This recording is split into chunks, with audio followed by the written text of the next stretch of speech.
நான் ஜெயரஞ்சன் சார் 5 வருஷத்துக்கு முன்னாடி நீங்க என்ன பேசுனீங்க ஞாபகம் இருக்கா உங்களுக்கு? இல்ல அந்த வீடியோ போட்டு காட்டா ஜெயரஞ்சன் சார் அப்படின்னு கேட்டிருப்பாங்க. 70 ஆண்டுகள்ல வாங்காத ஒரு கடனை இந்த 5 ஆண்டுகள்ல வாங்கியிருக்காங்க. 5 ஆண்டுகள்ல வாங்கி இவங்க என்ன ஒரு வளர்ச்சி திட்டங்களை பண்றாங்கன்னு பாத்தீங்கன்னா ஒண்ணுமே இல்லை. ஜெயரஞ்சன் அவர்கள் வந்து ஒரு யூடியூப் சேனலுக்கு போயிட்டு பொதுவா இருக்கிற ஒரு யூடியூப் சேனலுக்கு போய் நேரம் வந்து இன்டர்வியூ கொடுத்துருவாரா? கொடுக்க மாட்டார். எதிரில் இருக்கவங்க வந்து கொஸ்டின் வந்து ஸ்ட்ராங்கா வச்சாங்கன்னா என்ன பண்ணுவாங்க? ஏன் சார் 5 வருஷத்துக்கு முன்னாடி ஏன் இப்படி பேசுறீங்க அப்படின்னு ஒரு கேள்வி கேட்டா ஜெயரஞ்சன் அதிமுக ஆட்சியில வந்து மழை அதிகமா பெய்யும், திமுக ஆட்சியில வந்து மழையே பெய்யாது. இயற்கையே வந்து நல்லவங்கிறதான் மழை பெய்யும். விவசாயமே வந்து இவர்கள் ஆட்சி காலத்தில் ஒரு பெரிய வீழ்ச்சியை சந்திச்சிருக்கு. சும்மா வீட்டில் இருப்பாங்க, கவர்மெண்ட் வேலையில் இருப்பாங்க, நல்லா பணக்காரங்களா இருப்பாங்க. அவங்களுக்கு 1000 ரூபாய் கொடுக்கல வந்து எந்த விதத்துல வந்து அது நியாயம்னு தெரியல. நாங்க திமுக ஆட்சிக்கு வந்தோடனே இந்த 2 துறைகளையும் வந்து லாபம் ஏற்றும் துறைகளாக மாற்றோம் அப்படின்னு சொல்லிட்டு சொன்னாங்க. ஆனா அது மேலும் மேலும் நஷ்டத்தை தான் சந்திச்சிட்டு இருக்கு.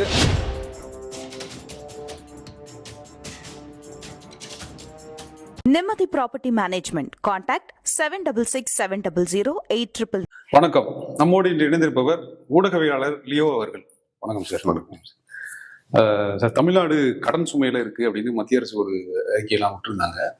இவங்க அதுக்கு வந்து நாங்க வந்து கடன் வாங்கினாலும் ஜிடிபிக்குள்ளதான் வாங்குறோம், கடன் வாங்கி நாங்க என்ன தூரவா போடுறோம், அதுக்கான வளர்ச்சி திட்டங்களை தான் அறிவிக்கிறோங்கிற மாதிரி பேசியிருந்தாங்க. அப்புறம் பொருளாதார நிபுணரும் பேசுனதும் பெரிய ட்ரோல்லாம் ஆச்சு. கடன் என்ன உங்க அப்பாவை வாங்குறாருங்கிற மாதிரி தான் கொஸ்டின் தான் கேட்டிருந்தாரு. அந்த பொண்ணு திகைச்சு போய் இருந்துச்சு. இல்ல அந்த பொண்ணுக்கு வந்து எதுவும் தெரியாது. ஓகேங்களா? ஒரு ஆங்கர் பொலிட்டிக்கலா சில விஷயங்கள் தெரியும். இப்போ பொருளாதார ரீதியாக வந்து நீங்க வந்து படிச்சிருக்கணும். ஏன்னா பேசுறதை கேட்டிருந்தா தெரியும். ஒருவேளை நான் அங்க இருந்தா வச்சுங்க, நான் அவர்கிட்ட என்ன கேட்டிருக்கேன்னா, நான் ஜெயரஞ்சன் சார் 5 வருஷத்துக்கு முன்னாடி நீங்க என்ன பேசுனீங்க ஞாபகம் இருக்கா உங்களுக்கு? இல்ல அந்த வீடியோ போட்டு காட்டா ஜெயரஞ்சன் சார் அப்படின்னு கேட்டிருப்பேன். அப்படி இல்ல ஜெயரஞ்சன் சார் எதுக்கு சார் வந்து இவங்க நீங்க வந்து மின்சார கட்டணத்தை விலையேத்துனீங்க அப்படின்னு சொல்லிட்டு நான் கேட்டிருப்பேன். வீட்டு வரியை ஏன் ஜெயரஞ்சன் சார் அதிகப்படுத்துனீங்க? அதே போல சொத்து வரியை ஏன் ஜெயரஞ்சன் சார் அதிகப்படுத்துனீங்க? அதே போல பத்திரப்பதிவு துறையில வந்து எதுக்கு சார் அதிகப்படுத்துனீங்க அந்த கட்டணத்தை அப்படின்னு கேட்டிருப்பேன். அதுக்கு ஜெயரஞ்சன் சார் என்ன சொல்லிருப்பாருன்னா, இந்த மாதிரி நம்ம கடன் வாங்கிருக்கோம், அந்த கடத்துக்கு வந்து வட்டி கட்டணும், அதனால வந்து இந்த மாதிரி விளையாட்டத்தை பண்றோம். ஏன்னா இந்த கட்டணங்கள்லாம் ஏன் ஏத்தனா அதிமுக காலத்துல வந்து கடன் கட்டின ஒரு கதை சொல்லிருப்பாரு. உண்மையாகவே அவங்க வந்து ஏன் கட்டணத்தை ஏத்துனாங்கன்னா, லைக் உங்களுக்கு வந்து தொடர்ந்து 70 ஆண்டுகள்ல வாங்காத ஒரு கடனை இந்த 5 ஆண்டுகள்ல வாங்கியிருக்காங்க. 5 ஆண்டுகள்ல வாங்கி இவங்க என்ன ஒரு வளர்ச்சி திட்டங்களை பண்றாங்கன்னு பாத்தீங்கன்னா ஒண்ணுமே இல்லை. இவங்க சொல்றது என்னன்னா உட்கட்டமைப்பு வசதிகளை வந்து நாங்க ஏற்படுத்தி தந்திருக்கோம் அப்படின்னு சொல்லிட்டு.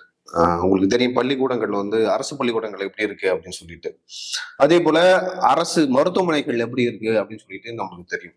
அதே போல நீங்க கடன் வாங்குறீங்கன்னா அதை வந்து இன்வெஸ்ட் பண்ணணும். இன்வெஸ்ட் பண்ணிட்டு அந்த இன்வெஸ்ட்மெண்ட்ல இருந்து உங்களுக்கு வருமானம் வரும். அந்த வருமானத்தை வச்சு நீங்க கடனை அடைக்கலாம், வட்டியை கட்டலாம். ஸோ இதுதான் வந்து நடைமுறை. எல்லா பேங்க்கும் வந்து இப்படிதான் உங்களுக்கு கடன் தருவாங்க. உங்க உள்நாட்டு உற்பத்தி வந்து ஒரு 100 ரூபான்னா உங்களுக்கு வந்து 24 ரூபா 25 ரூபா வரையும் கடன் தருவாங்க. ஓகேங்களா? இப்ப தமிழக அரசு வந்து கிட்டத்தட்ட ஒரு 26% வந்து கடன் வாங்கிருக்கு. ஏன் அப்படி வந்து கடன் வாங்கி அப்படி என்ன பண்ணாங்க அப்படின்னு சொல்லிட்டு ஒரு கேள்வி எழலாம். இது வரைக்கும் அன்புமணி ராமதாஸ் அவர்கள் வந்து ஒரு அறிக்கை விட்டுருக்காரு, ஒரு நல்ல அறிக்கை. கடன் வாங்கி வந்து கிட்டத்தட்ட ஒரு 1,80,000 கோடிக்கு தான் வந்து கணக்கு கட்டுறாங்க. மீதி காசுலாம் எங்க போச்சு? இந்த கவர்மெண்ட் வந்து வெள்ளை அறிக்கை விட தயாரா அப்படின்னு சொல்லிட்டு ஒரு கேள்வி கேட்டிருக்காரு. நானும் இதை கேட்கிறேன். என்னன்னா, பிடி அவர்கள் வந்து இந்த ஆட்சிக்கு வந்த உடனே வந்து ஒரு பெரிய பரபரப்பை கேட்கினார். அதிமுக ஆட்சி காலத்துல எவ்வளவு கடன் தெரியுமா, நாங்க வந்து ஒரு கிளீன் கவர்மெண்ட்ஸ் நடத்துவோம், நிதி நிர்வாகம் ரொம்ப வெளிப்படைத்தன்மையா இருக்கும் அப்படின்னு சொல்லிட்டு வெள்ளை அறிக்கை விட்டார். அது வரவேற்கத்தக்கது. ஓகேக்கா? அதே திமுக இன்னைக்கு வெள்ளை அறிக்கை விட தயாரா? வெள்ளை அறிக்கை முதல்ல விடுவாங்களா அவங்க? அவரே இல்லையே, இப்ப பிடிஆர் இல்லையே. பிடிஆர் இல்ல, இப்ப ஒரு தங்கம் தென்னரசு நினைக்கிறேன். தங்கம் தென்னரசு வந்து இருக்காரு. தங்கம் தென்னரசு விடுவாரா? அந்த தைரியம் இருக்கா? தங்கம் தென்னரசு ஏன் வந்து தமிழ்நாடு அதிகமா கடன் வாங்கிச்சு அப்படின்னு சொல்லிட்டு வந்து பேசுவாரா? பேச மாட்டார். அவருக்கு தெரியாது. ஏன்னா கடன் வந்து இன்னொருத்தவங்க வாங்குறாங்க. அவர் வந்து அந்த போஸ்டிங்ல வந்து டம்மியா இருக்காரு. காட்டுற கோப்புகள்லாம் வந்து சைன் போடுவார், அவ்வளவுதான். அதிகபட்சமா வந்து நீங்க நிதித்துறையில இருந்து நிதித்துறை அமைச்சரா இருந்துகிட்டு அதை தான் பண்ண முடியும். பெருசா வந்து அந்த துறையில இருந்து சம்பாதிக்க முடியாதுன்னு சொல்லுவாங்க. ஸோ தங்கம் தென்னரசு அவர்கள் வந்து அதுதான் பண்ணிட்டு இருக்காரு. இப்ப ஜெயராஜன் அவர்கள் கேட்டார் அந்த உங்க அப்பா நீங்களாம் பாதிக்கப்பட்டிருக்கீங்க, உங்க நீங்க அப்பாவா கடன் வாங்கியிருக்காரு, உனக்கு என்ன, உங்களுக்கு என்னன்னு கேக்குறேன் அப்படின்னு சொல்லிட்டு கேக்குறாரு. இதே ஜெயராஜன் அவர்கள் 5 வருடத்துக்கு முன்னாடி இந்த மாதிரிதான் பேசினார். ஆனா அதிமுகவுக்கு எதிராக பேசினார். தமிழ்நாடு பொருளாதாரம் இனி அவ்வளவுதான், இவங்க கடன் வாங்கி வச்சுட்டாங்க, இனிமேல் வந்து ஆக்சுவலா வந்து ஒரு பொருளாதார அறிஞர்னா எனக்கு பொருளாதாரம் தெரியும்னா உண்மையை பேசணும். ஓகேங்களா? 5 வருஷத்துக்கு முன்னாடி ஒரு பேச்சை பேசிட்டு இப்போ ஒரு பேச்சு பேசுறது வந்து அவர் வந்து ஒரு பொருளாதார அறிஞர்னு சொல்ல முடியாது. ஒரு திமுக கடன் வாங்கியிருக்கேன், இதை எப்படி சமாளிப்பேன் அப்படிங்கறத அதை பேசிருக்கலாம். நான் இவ்வளவு கடன் வாங்கியிருக்கேன், இவ்வளவு வட்டி கட்டுறேன், இத்தனை வருஷத்துல கட்டி முடிச்சிருவேன், இத்தனை வருஷத்துல கடன் அடைச்சிருவேன் அப்படின்னு சொல்லிட்டு பேசினா அதுல ஒரு நியாயம் இருக்கு. உனக்கு என்னன்னா, நான் கேட்டிருப்பேன், இப்போ ஜெயராஜன் சார் இந்த மாதிரி எதுக்கு வந்து நீங்க வீட்டு வரியை ஏத்துனீங்க, சொத்து வரி எதுக்கு ஏத்துனீங்க, அதே போல பத்திரப்பதிவுத்துறை ஏன் வரி ஏத்துனீங்க, மின்கட்டணத்தை ஏன் ஏத்துனீங்க, பஸ் ஃபேரை ஏன் ஏத்துனீங்க அப்படின்னு கேட்டிருந்தா ஜெயராஜன் சார் என்ன சொல்லிருப்பாருன்னா, நான் அப்படிதான் யோகிக்கிறேன், இல்ல நம்ம கடன் வாங்கிட்டோம் அதிகமா, அதை கடனுக்கு வந்து நம்ம வட்டி கட்டணும், ஸோ இந்த மாதிரி விலையேற்றம் பண்ணாதான் வந்து அதை வந்து நம்ம கட்ட முடியும், அதனாலதான் விலையேற்றணும் அப்படின்னு சொல்லிட்டு சொல்லியிருப்போம். அந்த ஆங்கருக்கு வந்து எதுவும் தெரியாது, பொலிட்டிக்கலா வந்து ஒரு நாலேஜா இருக்கலாம், பெருசா வந்து பொருளாதாரத்தை பத்தி எதுவும் தெரியாது. ஸோ அதனால வந்து அவங்க அமைதியா இருந்துட்டாங்க. ஸோ அதை வச்சுதான் வெளியில இதே ஜெயரஞ்சன் அவர்கள் வந்து ஒரு யூடியூப் சேனலுக்கு போயிட்டு, பொதுவா இருக்கிற ஒரு யூடியூப் சேனலுக்கு போய் நேரா வந்து இன்டர்வியூ கொடுத்துருவாரா? கொடுக்க மாட்டாரு. ஏன்னா அவர் என்ன பேசுவாரு, எதிரில இருக்கவங்க வந்து கொஸ்டின் வந்து ஸ்ட்ராங்கா வச்சாங்கன்னா என்ன பண்ணுவாரு, ஏன் சார் 5 வருஷத்துக்கு முன்னாடி ஏன் இப்படி பேசுறீங்க அப்படின்னு ஒரு கேள்வி கேட்டா ஜெயரஞ்சன் பதில் சொல்ல முடியாது. அந்த வகையில வந்து தமிழகம் வந்து கடன் சுமையில வந்து தத்தளிக்குது. இன்னொரு விஷயம் அதுல பாக்கணும், இப்ப கடன் வாங்கினாங்க, கடன் வாங்கிட்டு ஒரு பக்கம் வந்து நாங்க வந்து இது எதுக்கு செலவு பண்ணோம்னா இன்ஃப்ராஸ்ட்ரக்சருக்கு செலவு பண்ணோம், இன்வெஸ்ட்மெண்ட் செலவு பண்ணோம் சொல்லிட்டு சொல்றாங்க. சொல்லிட்டு இப்படி பாத்தீங்கன்னா இன்னுமே வந்து லைக் என்ன இன்வெஸ்ட்மெண்ட் புதுசா வந்துச்சு, நீங்க எதை வந்து பண்ணீங்க அப்படின்னு கேட்டீங்கன்னா, இப்ப நேற்று தினம் ஃபெலிக்ஸ் அவர்களை வந்து நான் நேர்காணல் பண்ணேன். அவர் என்ன சொன்னார்னா, இப்போ இந்த கேபிட்டல் இன்கம்னு சொல்லிட்டு சொல்றாங்கல்ல, ஒரு துறையில வந்து ப்ரொடக்ஷன்ல வந்து இன்வெஸ்ட் பண்ணி அதுல வந்து வர இன்கம் வந்து ரொம்ப ரொம்ப கம்மி தான், அது குறைஞ்சிருக்கு. ஆனா சர்வீஸ்ல வந்து இன்வெஸ்ட் பண்றோம்ல, சர்வீஸ்னா லைக் இப்போ வந்து பஸ் எல்லாம் ஆம்னி பஸ் போல அது சர்வீஸ், ஹாஸ்பிட்டல் சர்வீஸ், எஜுகேஷன் அது சர்வீஸ், அதே போல ஓலா உபேர் அதெல்லாம் வந்து சர்வீஸ், இதெல்லாம் வந்து சர்வீஸ். அந்த துறையில இருந்து தான் வந்து கிட்டத்தட்ட அதிக வருமானம் வந்து தமிழ்நாடு அரசுக்கு வருது அப்படின்னு சொல்லிட்டு சொல்றாங்க. அதே போல திமுக அரசு வந்து ஆட்சிக்கு வந்தவுடன் நாங்க வேளாண் துறைக்கு வந்து தனி பட்ஜெட் போடுவோம் அப்படின்னு சொல்லிட்டு போட்டாங்க. ஆனா இந்த ஆட்சியில வந்து விவசாயத்தோட வளர்ச்சி வந்து கீழே போயிட்டு இருக்கு, மைனஸ்ல போயிட்டு இருக்கு. ஏன் மைனஸ்ல போட்டிருக்குன்னா, பெரியதாக வந்து இந்த ஆட்சியில இந்த திமுக வந்து அதிமுக ஆட்சியில வந்து மழை அதிகமா பெய்யும், திமுக ஆட்சியில வந்து மழையே பெய்யாது. இயற்கையே வந்து நல்லவங்க இருந்தாதான் மழை பெய்யும், நல்லவங்க இல்லைன்னா எப்படி மழை பெய்யும்? ஓகேவா? எனக்கு தெரிஞ்சு அதிமுக ஆட்சி அவங்க நல்லவங்க போல, அதனாலதான் பாத்தீங்கன்னா வெள்ளம் மழை அப்படின்னு சொல்லிட்டு வந்துச்சு. புயல்லாம் அப்போ வரும் பருவமழைக்கு. ஆனா திமுக ஆட்சி இந்த 5 வருஷம் இருந்துச்சு, பெருசா வந்து எனக்கு தெரிஞ்சு 2003 தான் ஓரளவு மழை வந்துச்சு, அதுவும் ரொம்ப பெரிய மழைலாம் இல்ல, ஓரளவு. ஆனா அந்த மழையை உங்களால சமாளிக்க முடியுது. ஏன் சொல்றேன்னா, விவசாயிகள் வந்து அதிமுக ஆட்சி காலத்துல மிகப்பெரிய அளவில் வந்து பயன்பெற்றார்கள். உங்களுக்கு வந்து பயிர் நிவாரணம் வரும், அதே போல புயல் வந்தா வந்து உடனடியாக வந்து அதுக்கு வந்து இழப்பீடு கொடுக்கப்படும். ஆனா இந்த ஆட்சியில அந்த அந்த பயிர் இழப்பீடு என்ற ஒரு கான்செப்டே இல்லை அப்படின்னு சொல்லிட்டு சொல்றாங்க. இப்ப வேளாண் துறை அமைச்சர் எம்ஆர்கே பன்னீர்செல்வம் இந்த மாங்கனிகள் வந்து சாகுபடி செஞ்சாங்க, அதுக்கு வந்து நல்ல விலைக்கு போல, நிறைய பேர் இந்த குப்பையில கொட்டினாங்க. குறைந்தபட்ச ஆதார விலைன்னு ஒண்ணு இருக்கு. நான் ஒரு பொருளை விற்கிறேன்னா அதை எப்ப வித்தாலும் ஒரு 10 ரூபான்னு வச்சுக்கலாம், ஒரு கிலோ மாம்பழம் அதை நான் எப்ப வித்தாலும் வந்து 10 ரூபான்னு விற்பேன். ஓகேங்களா? அது கீழே குறையவே குறையாது. இப்ப 20 ரூபானா 20 ரூபா. உங்களுக்கு கரும்புக்கு அதே போல நெல்லுக்கு வந்து அந்த குறைந்தபட்ச ஆதார விலைன்னு ஒரு கான்செப்ட் இருக்கு.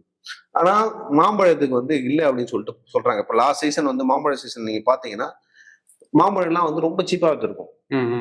3 கிலோ 10 ரூபா, 4 கிலோ 10 ரூபா. நம்ம வந்து வாங்குறோம், நம்மளுக்கு வந்து ரொம்ப சந்தோஷமா இருக்கும், ரொம்ப சீப்பா கிடைக்குது அப்படின்னு. ஆனா இதால வந்து ஒரு விவசாயி பாதிக்கப்படும்.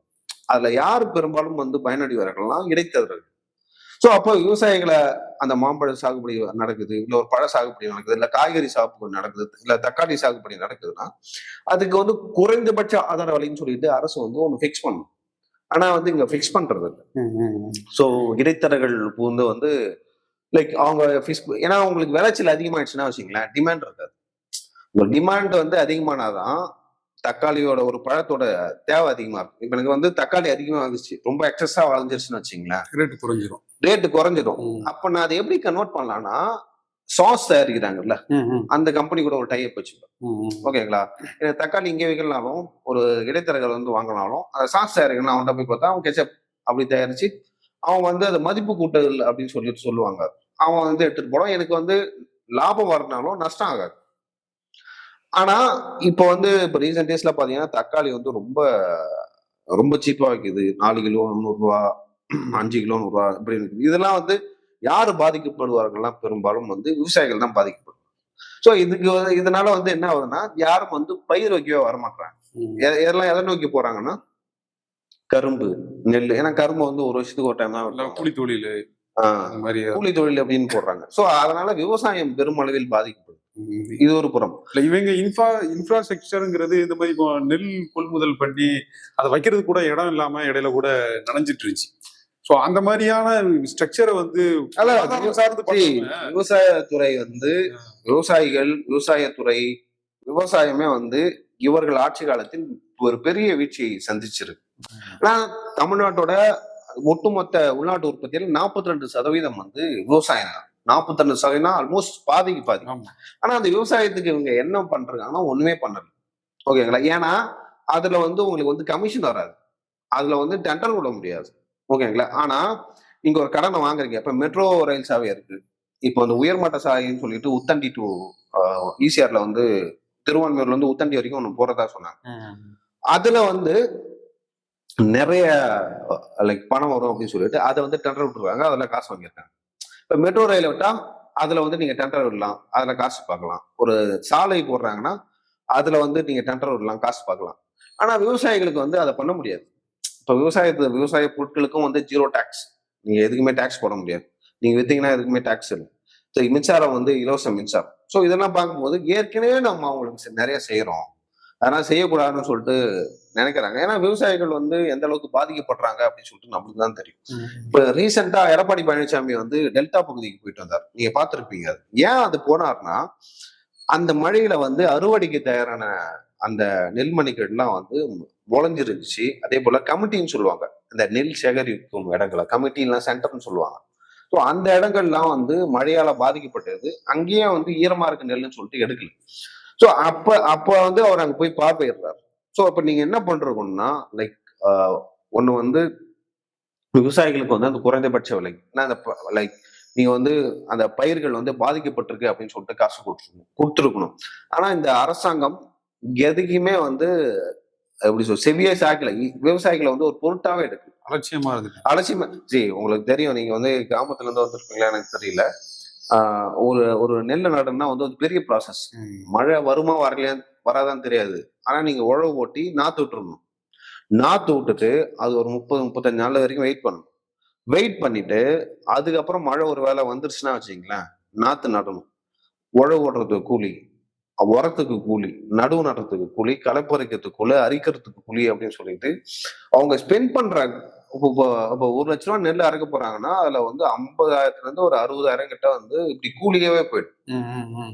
இப்படி கூலியாவே போனா அவங்களுக்கு வர்றது ஒரு 3 மாசம் குறுவையில 3-4 மாசத்துல வந்து ஒரு 40,000 அறுக்கிறதுக்கு வாடகை, அதான் ஒரு 40-50,000 தான் வரும் கையில. 40,000 தான் வரணும்னு வச்சுக்கோங்களேன். அந்த நெல்லே வீணா போயிடுச்சுன்னா அவனுக்கு 1 லட்ச ரூபா நஷ்டம். ஓகேவா, நஷ்டம்.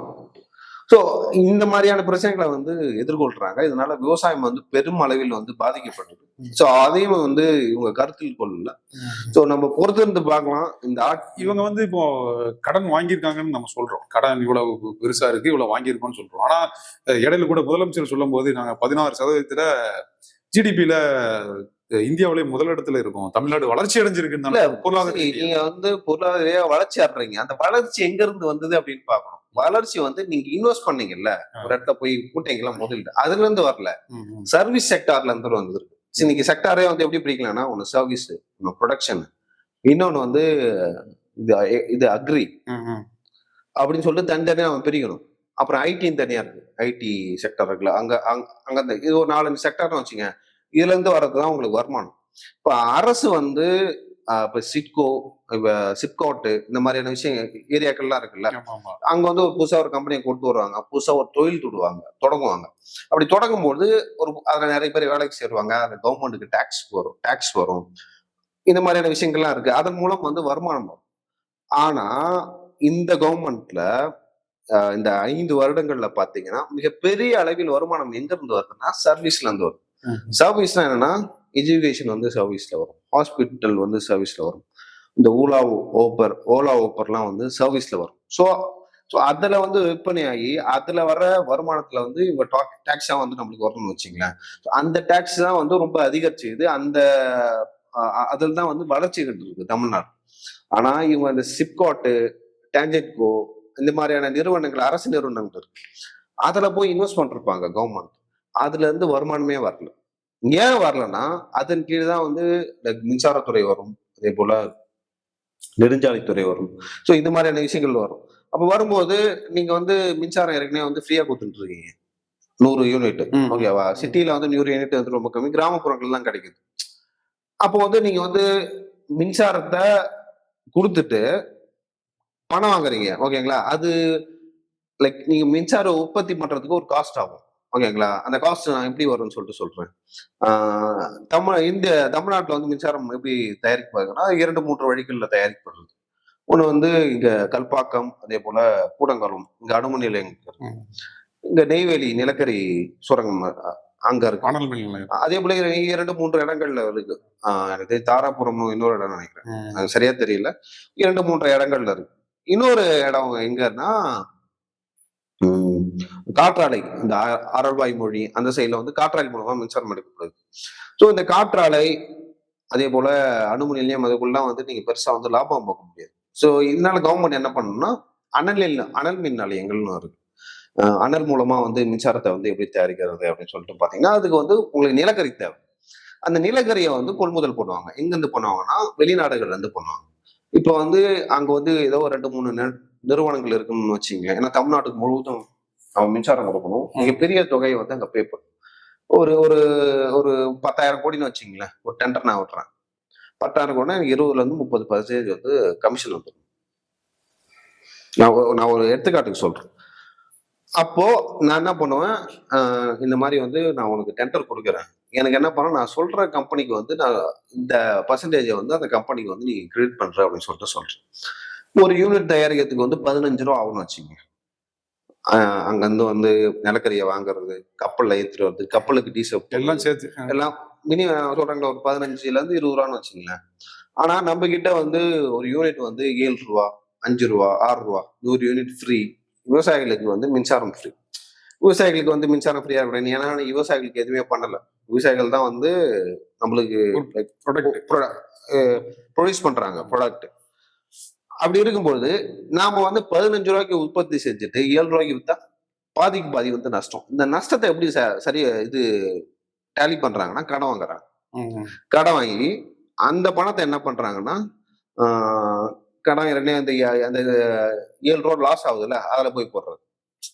உனக்கு வந்து அங்க வந்து லாபம் கிடைக்குது நிலக்கரி மூலமா, ஆனா இங்க நஷ்டம் வருது. அப்படி பண்றோம். அப்போ வந்து இதை எப்படி சரி பண்ணலாம் அப்படின்னு சொல்லிட்டு அரசாங்கம் பாக்குறோம். இப்ப மகளிருக்கு வந்து உரிமை தொகை 1000 ரூபாய் கொடுக்குறாங்க. ஒரு வருஷத்துக்கு வந்து 13,000 கோடி கிட்ட செலவாகுதுன்னு சொல்லிட்டு, அந்த 15,000 கோடி வந்து சும்மா போடுற மாதிரி தான். இப்ப உண்மையாகவே வந்து அதுக்கு வந்து விதவைகளுக்கு கொடுக்கலாம், அதே போல வேலை இல்லாதவங்களுக்கு கொடுக்கலாம், ஊனமுற்றோர்களுக்கு கொடுக்கலாம், அதே போல கணவனை இழந்த கைம்பெண்களுக்கு கொடுக்கலாம். ஸோ இவங்கெல்லாம் கொடுக்கலாம். ஆனா சும்மா வீட்டுல இருப்பாங்க, கவர்மெண்ட் வேலையில இருப்பாங்க, நல்ல பணக்காரங்களா இருப்பாங்க, அவங்களுக்கு 1000 ரூபாய் கொடுக்கறதுல வந்து எந்த விதத்துல வந்து அது நியாயம் தெரியல. நிறைய பேரு இது வந்து தவறான ஒரு திட்டம், இவங்க சொன்ன மாதிரி கொடுக்குற, நாங்க அனைவருக்கும் கொடுக்குறோம்னு சொல்லிட்டு 1 கோடி பேருக்கு தான் கொடுத்தாங்க. ஸோ என்னன்னா, அந்த இன்வெஸ்ட்மெண்ட் லைக் தவறான இலவச திட்டங்கள் வந்து வரவேற்க வேண்டியதுதான். இப்போ இந்த மாதிரியான இலவச திட்டங்களை வந்து யாருமே வந்து வரவேற்க கூடாது, அது தவறானது. இல்ல இப்ப இவங்க கடன் வாங்குறதுக்கு இன்னொரு காரணம் வந்து இது பொதுத்துறை நிறுவனங்கள் நஷ்டத்துல இயங்குதுன்னு இல்ல, சொல்றாங்க. அது ஏன் அது? இதே ஜெயராஜன் அவர்கள் வந்து என்ன சொன்னார்னா, தமிழக அரசு வந்து அதிக கடன் வாங்கிருச்சு. பொதுத்துறை நிறுவனங்கள் குறிப்பாக வந்து மின்சாரத்துறை இபிக்கும் தமிழ்நாடு போக்குவரத்து, போக்குவரத்து இந்த 2 துறைகள்ல தான் வந்து அதிக நஷ்டம் இருக்கு, கடன் இருக்கு. கடன். இந்த நாங்க திமுக ஆட்சிக்கு வந்தோடனே இந்த 2 துறைகளையும் வந்து லாபம் ஏற்றும் துறைகளாக மாற்றோம் அப்படின்னு சொல்லிட்டு சொன்னாங்க. ஆனா அது மேலும் மேலும் நஷ்டத்தை தான் சந்திச்சிட்டு இருக்கு. அதற்காக ஒரே ஒரு துரும்ப கூட அவங்க போடல திமுக சார்பா. இது நம்ம இது லாபத்துல இயங்கணும், கடன் அடையணும். ஸோ இந்த விஷயத்தெல்லாம் வந்து நம்ம கிளியர் பண்ணணும். ஆனா இவங்க என்னன்னா, ஒரு பஸ்ஸை வந்து வாங்குறதுல வந்து முறைகேடு, டிரைவர் வந்து நியமிக்கிறதுல வந்து முறைகேடு, ஓகேங்களா, பெட்ரோல் டீசல் வந்து வாங்குவாங்க, லைக் நிறைய விஷயங்கள் இருக்கு. இன்வெஸ்ட்மெண்ட்லயே இவங்க வந்து இது பார்ட்னர்ஷிப் எடுத்துக்கிறாங்க.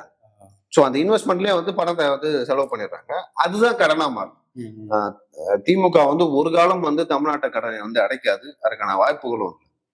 ஓகே சார், உங்களோட கருத்துக்களை மிக தெளிவாக முன் வச்சதுக்கு ரொம்ப நன்றி சார்.